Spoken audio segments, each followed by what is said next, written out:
Oui, shalom, shalom. Donc, on va prendre Psaume 91, 1. Donc, je vais lire jusqu'à 1. Je vais lire le 1 jusqu'à 6. Vous pouvez lire jusqu'à 16. Donc, celui qui demeure sous l'abri du Très-Haut repose à l'ombre du Tout-Puissant. Je dis à l'Éternel, mon refuge et ma forteresse, mon Dieu en qui je me confie. Car c'est lui qui te délivre du filet de l'oiseleur, de la peste et de ses ravages. Il te couvrira de ses plumes et tu trouveras un refuge sous ses ailes. Sa fidélité est un bouclier et une cuirasse. Tu ne craindras ni les terreurs de la nuit, ni la flèche qui vole de jour, ni la peste qui marche dans les ténèbres, ni la contagion qui frappe en plein midi. Voilà. Donc, on va continuer. On va prendre encore, nous allons prendre encore Psaume, mais on va prendre le 92 et 92, pardon. On va prendre le 92, 1. Je vais lire jusqu'à 7. Il est beau de louer l'Éternel et de célébrer son nom au Très-Haut, d'annoncer le matin ta bonté et ta fidélité pendant les nuits. Sur l'instrument à 10 cordes et sur le luth au son de la harpe. Tu me réjouis par tes œuvres, ô Éternel, et je chante avec allégresse l'ouvrage de tes mains. Que tes œuvres sont grandes, ô Éternel, que tes pensées sont profondes.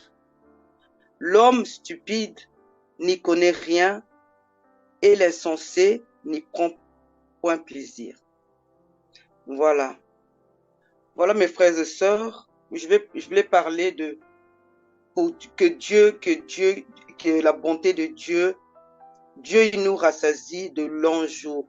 Donc Dieu est là pour veiller sur nous, Dieu est là pour nous protéger, parce que c'est lui vraiment qui est notre protège.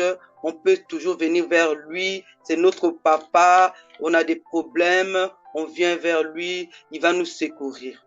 On n'a pas besoin d'autre personne. Même dans la famille, s'il y a des problèmes, nous venons toujours vers le Seigneur.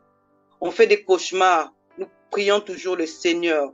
On va en parler. Notre parole, quand le Seigneur entend ça, il nous fait du bien. Mais au fait, quand on reste, on dit rien, on reste là, on est enfermé en nous-mêmes, Dieu ne fera rien. Dieu ne fera rien. Et le diable, il va continuer toujours à te faire du mal, hein. Et Dieu est là pour nous. Dieu est là pour nous protéger. Protéger nos enfants. Tu vois que tes enfants, ils ont des problèmes. Hein? Ton enfant, il y a des problèmes de l'école. Mets ça dans la prière. Prie le Seigneur. Parle au Seigneur. Tu as des problèmes dans la famille. Vous n'entendez pas bien dans la famille, les disputes. Mets ça dans la prière. Et Dieu, il fera toujours quelque chose. Hein? Dieu n'abandonne jamais ses enfants. Dieu est là, toujours présent dans nos vies. Dieu nous fait du bien. Il nous fait toujours du bien. Hein? Parce qu'il ne nous a pas créés pour le plaisir. Il nous a créés pour qu'on vienne vers lui. Hein? On vienne vers lui, on le parle. Il faut qu'on le fasse confiance aussi. Et c'est pas que on a un petit souci là, on a un problème de travail. On dit oui, on t'a chassé du travail. Tu dis oh non, mais Dieu était où? Mais Dieu est là, Dieu est là. Il y a des problèmes qui arrivent, il y a toujours des problèmes qui arrivent, mais Dieu ne peut pas t'abandonner. Hein? Dieu est notre soutien. Dieu nous rassasie toujours de longs jours. Ta vieillesse, hein, il va toujours être là. Hein? Il va toujours te protéger jusqu'à ce que tu vas vraiment être âgé. Hein? Tu étais bébé, regarde comment le Seigneur te fait. Hein? Tu es là, tu grandis, donc le Seigneur est toujours là avec toi. Il ne peut pas t'abandonner. Donc fais confiance à ce Dieu. Hein? Il est vraiment merveilleux, notre Seigneur. Hein? Il nous a donné de beaux enfants. Donc nous faisons en sorte vraiment de les protéger, de les amener vers le Seigneur. Apprenons à nos enfants à prier. Hein? Apprenons à nos enfants Parce qu'à l'école, les choses qui arrivent là, c'est pas bon. Hein. Donc nous devons prier avec nos enfants. Hein. Moi, je savais, je connaissais pas le Seigneur. J'étais là, je tournais en rond. Mais maintenant, comme je sais que hein, le Seigneur est là, vraiment, le Seigneur est là vraiment pour nous protéger, pour nous faire du bien. Avec mes enfants, on prie tous les soirs. Hein, on prie. Je leur montre vraiment la Bible, je leur montre la prière. Il faut qu'on fasse ça. Hein. Comme ça, le Seigneur nous protège, comme ça, le Seigneur est là dans notre maison, comme ça, le Seigneur nous fait vraiment du bien. Le Seigneur va nous protéger. Le Seigneur, il nous donne des enfants. On a besoin des enfants. On donne au Seigneur. On a besoin d'un mariage, on demande au Seigneur. Il faut toujours qu'on ait confiance à ce Dieu-là. Ce Dieu-là, il nous aime, il nous regarde. Hein. Il y a beaucoup de choses qui arrivent, hein, mais c'est pas pour ça que nous allons laisser le Seigneur. Hein. Le monde, il y a tellement beaucoup de choses, des pédophiles, des trucs comme ça, des violeurs, mais on doit toujours mettre dans le Seigneur. On ne va pas dire que non, regardez tout ce qui se passe là, le Seigneur n'est pas là. Non, le Seigneur est là. Le Seigneur est là. Il est là, notre Dieu. Il est vraiment merveilleux. Voilà, mes frères et sœurs. Donc, je vais faire une prière. Je vais prier notre Seigneur pour que, comme il y a les fêtes qui arrivent, pour que le Seigneur protège les gens qui vont sortir, les gens qui vont vraiment aller loin.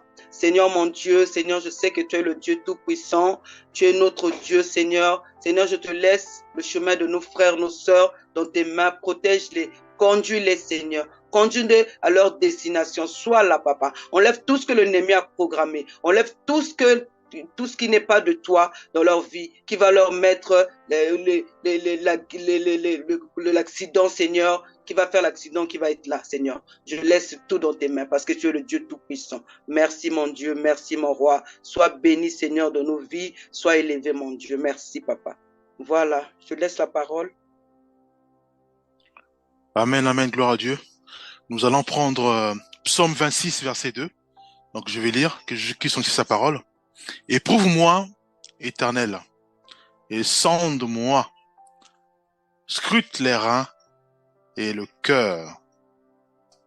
C'est une prière, mes bien-aimés, et une prière simplement qui consiste à dire que, Seigneur, je souhaite que tu m'éprouves. Je ne sais rien, je cantonne rien, mais je veux que ça soit toi qui m'éprouve, qui sonde mon cœur et voit si réellement je marche selon ta volonté, si je marche selon ta parole, si je marche en obéissant réellement à ta parole, si je marche en conformité à ta parole. Comme je maîtrise rien, je fais une prière et je dis Seigneur, sonde-moi, éprouve-moi, regarde si réellement je suis dans la droiture. Et bien aimé, nous devons faire ce genre de prière tout le temps, bien aimé. Pourquoi? Parce que nous savons simplement que le Saint-Esprit est sur la terre pour nous préparer. Préparer à quoi? Préparer à l'enlèvement.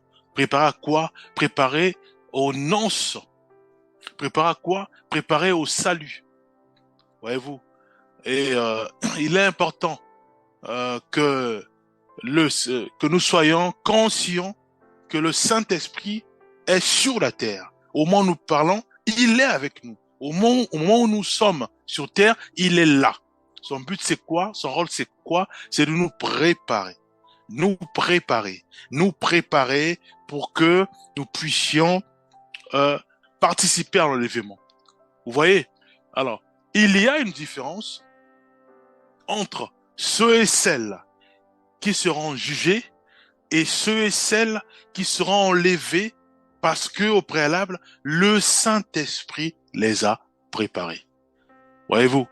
Si nous participons à l'enlèvement, c'est-à-dire que si aujourd'hui, le Christ, le Seigneur revient et que nous sommes enlevés, ceux et celles qui seront enlevés ne participeront pas au jugement. Voyez-vous? Parce qu'ils ont trouvé cette grâce. Et cette grâce a fait en sorte qu'ils ont le salut. C'est pour ça que il est tout dit que c'est quand nous venons à Christ, nous sommes devenus une nouvelle créature, les choses anciennes sont passées et toutes choses sont devenues nouvelles. Parce que Nous nous agrippons à Christ, à Jésus-Christ qui est la parole. Nous aimons cette parole, Jésus-Christ. Nous mettons en pratique Jésus-Christ qui est la parole. À ce moment-là, nous acceptons effectivement que le Saint-Esprit nous prépare le jour de l'enlèvement. Maintenant, quand sera l'enlèvement, nous sommes enlevés. Et à ce moment-là, ceux et celles qui sont enlevés ne participeront pas au jugement. Voyez-vous? Maintenant, ceux et celles qui ne seront pas enlevés, je ne souhaite cela à personne, parce que c'est terrible. Eux, par contre, ils participeront au jugement avec le diable Satan, bien sûr. Et c'est là où j'ai tout dit que, lors du jugement, c'est la parole.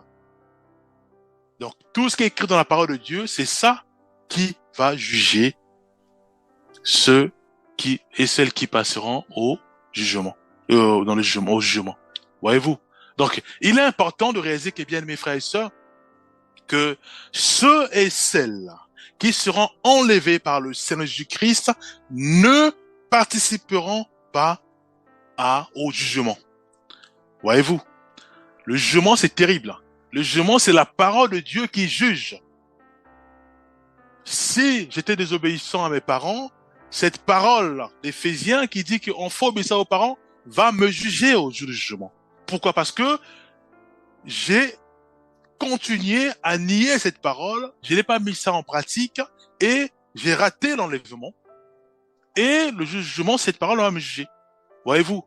Donc, c'est la parole qui va juger. Et là où il y a la parole, il n'y a pas de sentiments. C'est la parole qui tranche, bien aimé. C'est pour cela, pour éviter le jugement, pour éviter que la parole tranche le jugement, c'est pour ça qu'il est important.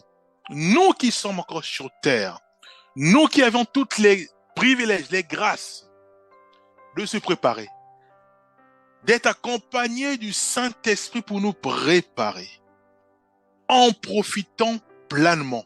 En quoi faisant?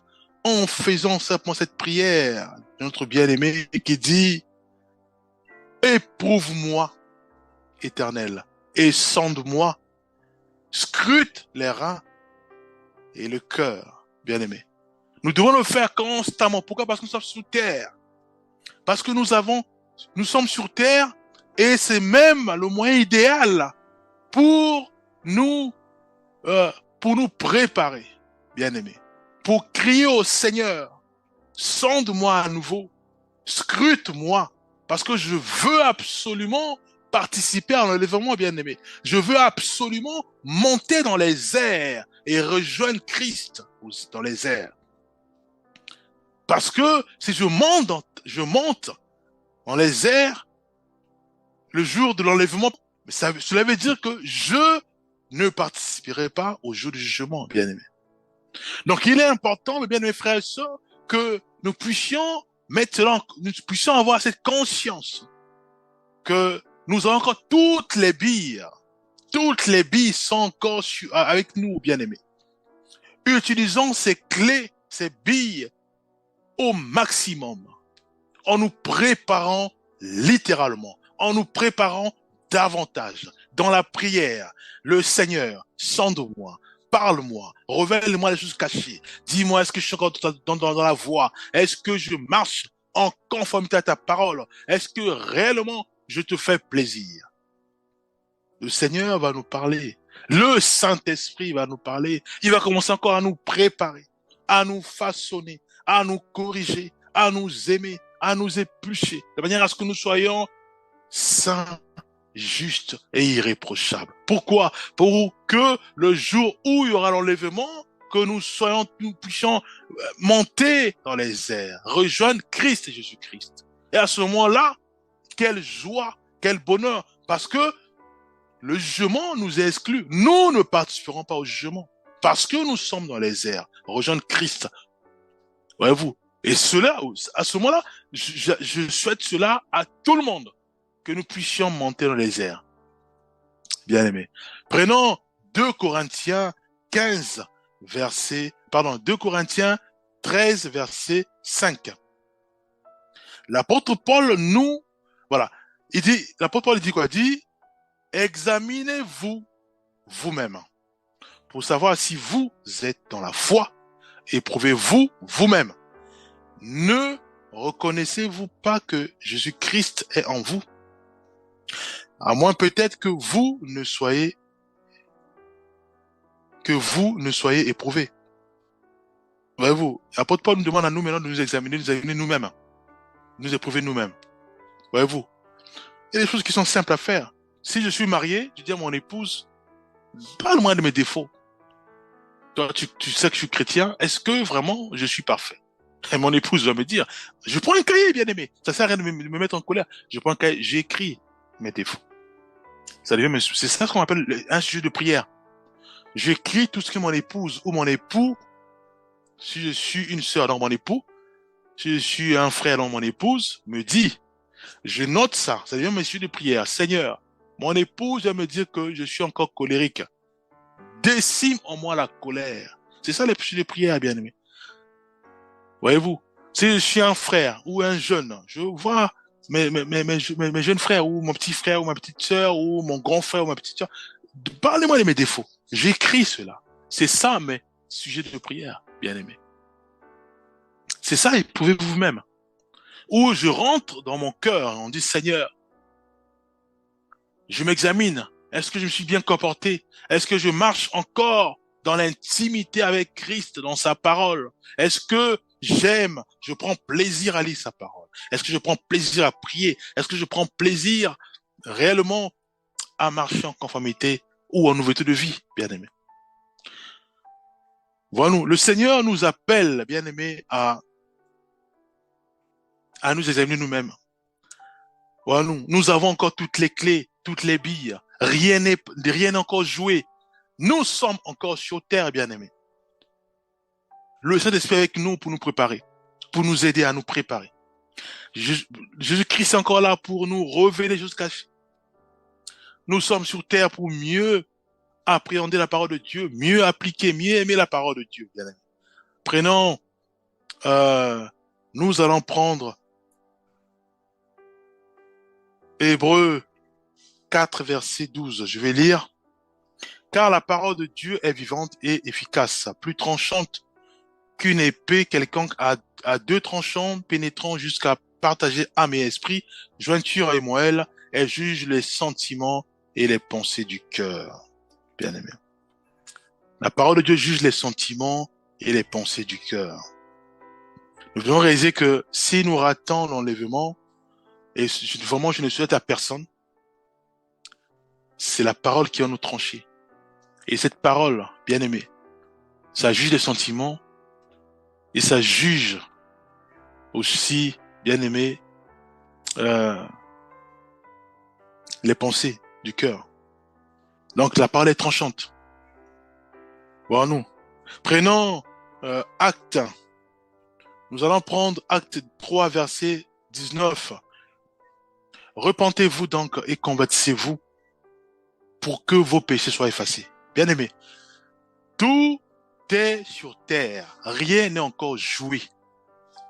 Si sur terre, nous disons que nous voulons absolument marcher en conformité à la parole de Dieu ou en nouveauté de vie, le Seigneur nous pardonne aussitôt et le Seigneur nous fait grâce de marcher en nouveauté de vie.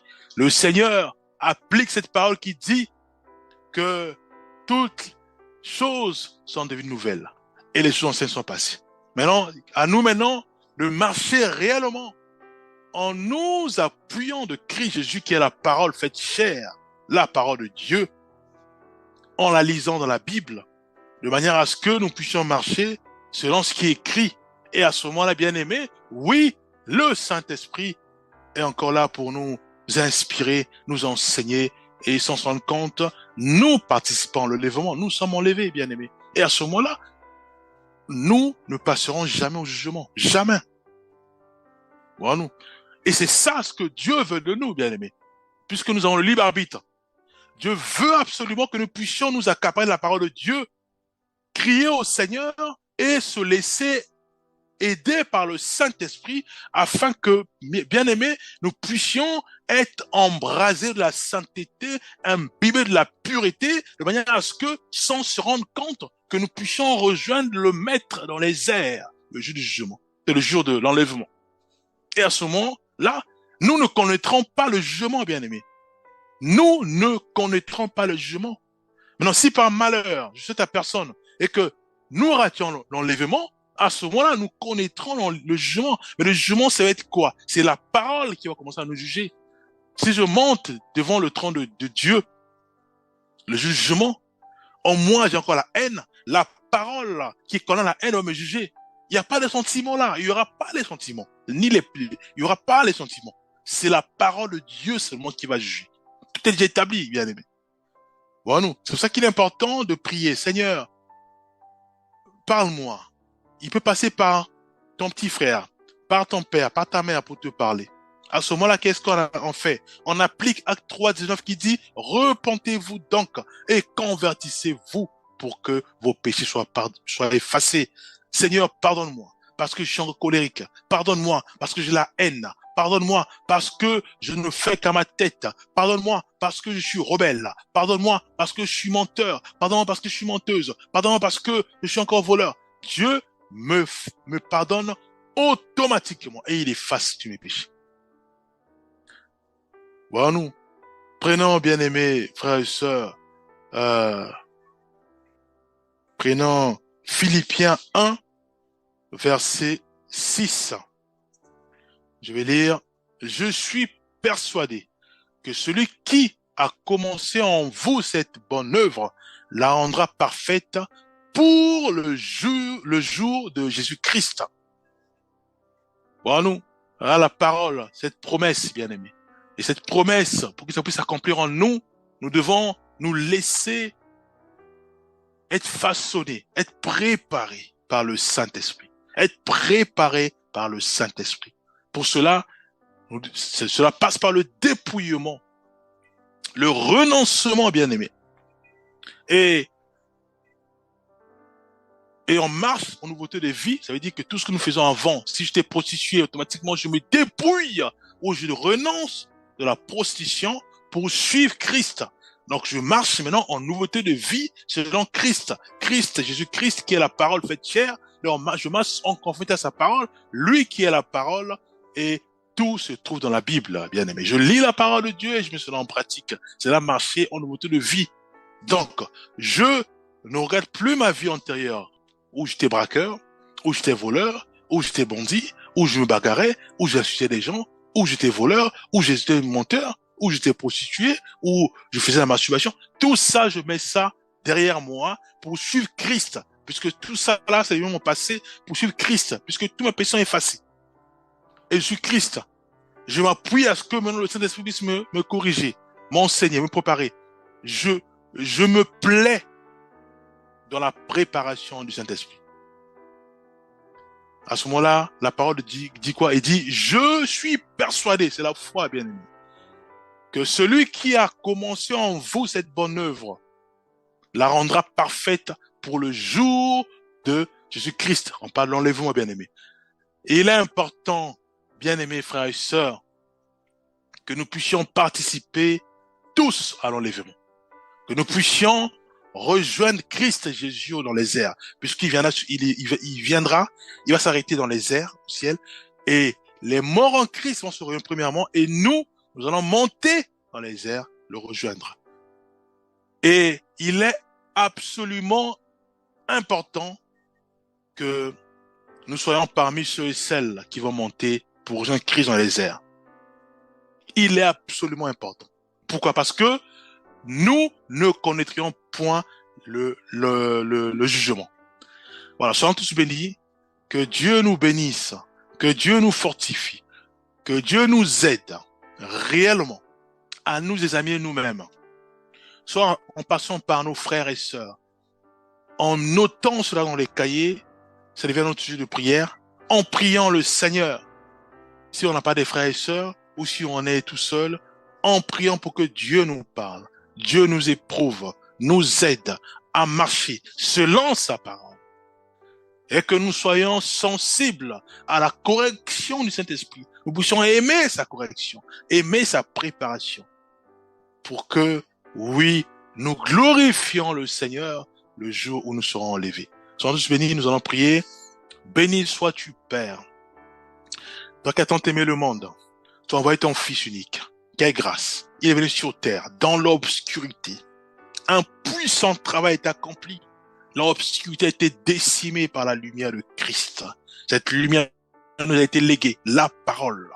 Cette parole nous aide à remonter vers toi. Aide-nous, ô Père, à avaler ta parole. Aide-nous, ô Père, à manifester au quotidien ta parole. Cette parole, Père Céleste, nettoie nos pensées. Ta parole, Père, nettoie nos cœurs. Cette parole, ô Père Céleste, embrase puissamment nos corps, âmes et esprits, de manière à ce que ton Esprit Saint, Père, inonde puissamment nos vies, de manière à rejoindre vers toi, à te rejoindre, à venir vers toi, Père. Quelle grâce de monter dans les airs. Fais cela en chacun de nous. Au nom puissant de Jésus-Christ, nous avons ainsi prié. Amen.